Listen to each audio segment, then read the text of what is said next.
La Cité internationale de la gastronomie et du vin, voilà, on est devant. C'est un équipement qui a coûté très cher à la ville, près de 3 millions d'euros par an, alors que l'engagement pris par François Rebsamen au moment de la construction, c'était que ça ne coûte rien. L'engagement n'est donc pas tenu. D'autre part, la Cité internationale de la gastronomie, manifestement, n'a pas été conçue pour répondre aux attentes et aux besoins des Dijonnais. Tout le monde le constate. Vous voyez, aujourd'hui, il est 12h30. Derrière moi, il n'y a personne ou quasiment. Les restos sont vides. Et d'ailleurs, malheureusement, les restaurateurs de la Cité de la gastronomie sont, pour une grande partie d'entre eux, en faillite, réellement en faillite. La question est donc de savoir qu'est-ce qu'on fait de cet équipement. Nous, Avenir propose un nouveau projet.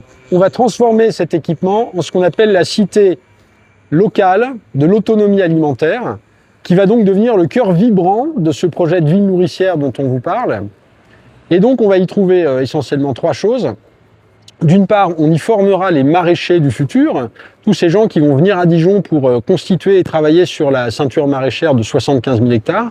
Ensuite, on aura un pôle d'éducation populaire pour que tous les habitants puissent se réapproprier des savoirs autour du jardinage, du maraîchage, de la transformation alimentaire. On trouve ça très important.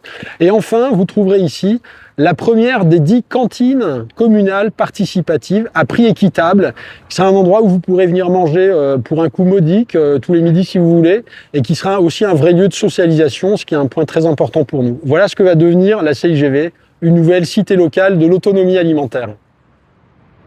C'est l'hôtel Sainte-Anne, hôtel qui a fait faillite avant d'avoir ouvert. Nous voulons le transformer pour 2 usages. D'une part, pour loger les maraîchers qui viendront en formation à la cité locale de l'autonomie alimentaire. Et d'autre part, pour une auberge de jeunesse, parce qu'il n'y a pas d'auberge de jeunesse digne de ce nom à Dijon.